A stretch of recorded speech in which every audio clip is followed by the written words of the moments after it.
Greetings, this is Chloe Neville, and I'm participating in Anthony's 31 Days of Tarot, and I'm covering day 12 and 13. I believe that's the day 12 is Oracle decks.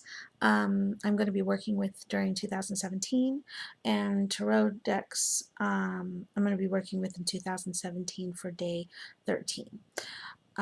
Really, I'm covering part of the ones that I did in my top 5 because of the move. I didn't get to work with them very much, and I would really like to get more familiar with some of the ones that I did get to work some with.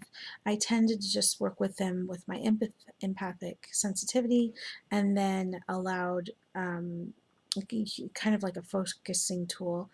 And I already explained a lot how I worked with some of those, so if you wanted a refresher, you can refer to the day 3 and 4 on those decks.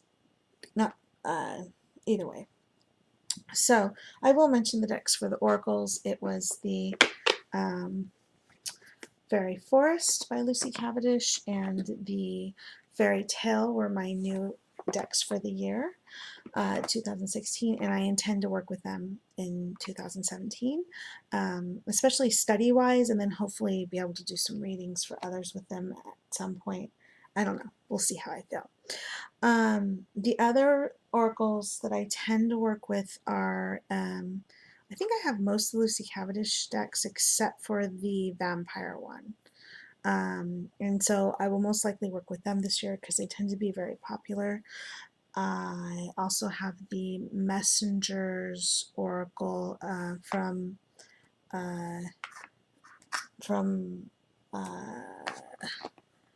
Raven Finland, and that's a tarot. I got her tarot, but I have her Messenger Oracle, and I'm afraid I didn't pull it out. But yeah, so the ones I work seasonally, I will work with them again, and that goes for the Halloween Oracle as well. So, the ones that I wanted to mention right now, though, were my Lenormand ones. So I have the Celtic Lenormand, as I showed earlier. And I just love the artwork, and I intend to use them with my Druid Animal Oracle, which standard all year round. This is my workhorse, my go-to deck. If I have nothing else, I have my Druid Animal Oracle, and if I don't have my Druid Animal Oracle, lately I've had a Lenormand, my Celtic Lenormand, even if I'm not reading it as a pure Lenormand and I'm just kind of using it as a mini Oracle, I have something on me. And sometimes I carry around my little mini tarot, the Nicoletta. I forget the last name, but that little mini one I showed in my ones for the top 5. So those I have on me. But during the Tarot Symposium, they are doing a few Lenormand presentations / classes, and I'm hoping to break the barrier on the Lenormand past the small spreads I tend to be doing, to be able to work with them. And so this is Ciro Marchetti's De Gilded Reverie Lenormand, and very bold, lovely, rich colors. Totally different artistic style, and like I said, some you can kind of read like the Woolworthington Celtic art one. I can kind of read like an oracle. I think I even have the Wicca pack that was basically like a Lenormand, but it's a little bit older in styling.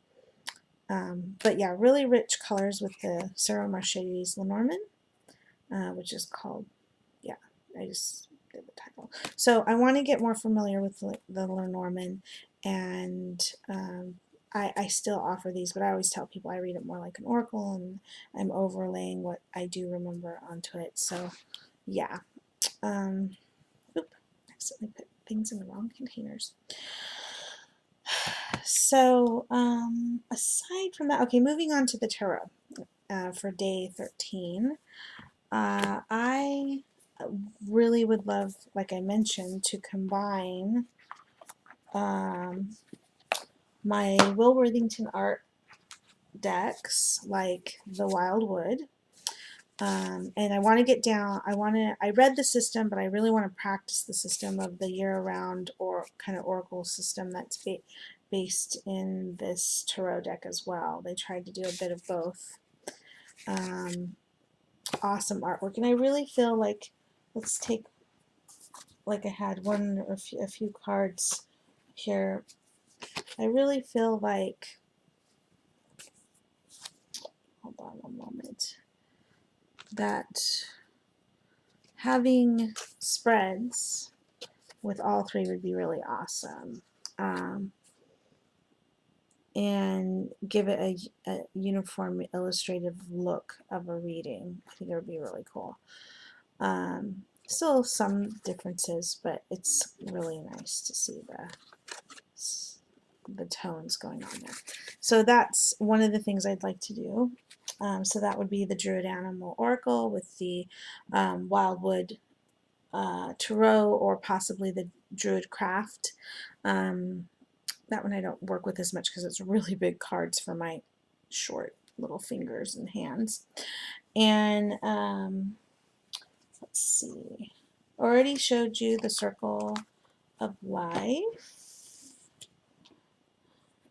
Want to get used to working with it. These are kind of large for me, but they're so gorgeous. Again, like I said, I will be using the ones I showed you before. A few of the ones I haven't shown you are the Animals Divine. I'm kind of getting some of my older decks, and that includes, well, the Animals Divine is this gorgeous one here. First time I got this, I kept it because the Major Arcana is just absolutely gorgeous. And there's some other ones in here that are gorgeous too, but I was getting a feel like they're like pips in a way to me. For some reason, when I got this, I mean, I wasn't working as heavily with animal decks then. Nature decks, yes, but not necessarily animal focused decks. And it was right around that time that I was starting to shy away from tarot, and I feel like I need to give it another chance now that I've had so much time with my animal oracles and nature decks that I've been working with of late. So yeah, this is the Animals Divine, and the backs are reversible. I really like that. And this is like a coppery, bronzy look in the center.